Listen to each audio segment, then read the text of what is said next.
भारत संतों की भूमि है। समय समय पर संतों ने भारत की मूल प्रकृति और भारत के स्वभाव को जन जन तक प्रसारित कर हजारों वर्षों से इस राष्ट्र को समृद्ध किया है। भारत की एकता और अखंडता में जिस सांस्कृतिक विरासत का सबसे बड़ा महत्व है, वह हमारे संतों द्वारा दी गई आध्यात्मिक विरासत है। ऐसे ही एक संत थे संत रामानुजाचार्य, जिन्हें भारत की संत परंपरा के अग्रणीय संतों में गिना जाता है।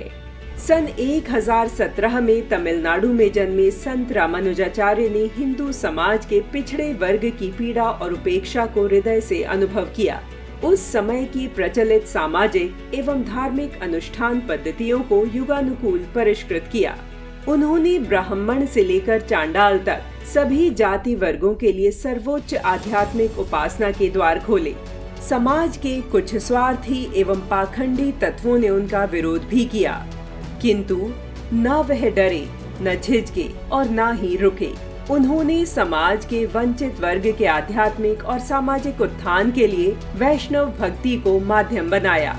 उनके अनेक शिष्य निम्न कही जाने वाली जातियों से थे। उनके समय में भगवान की रथ यात्रा के अवसर पर तथाकथित निम्न जातियों वाले ही रथ पहले खींचते थे। वही परंपरा आज भी चली आ रही है, जो संदेश देती है कि भगवान के प्रिय वे लोग हैं जो समाज में अंतिम पायदान पर हैं। इसलिए विकास को गति देने में सर्वप्रथम उन्हें ही प्राथमिकता दी जानी चाहिए।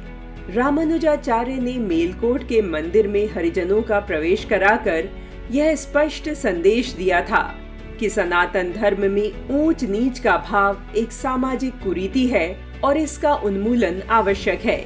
वे स्वयं अपने अछूत शिष्यों के घर जाते और उन्हें आगे बढ़ने की प्रेरणा देते थे।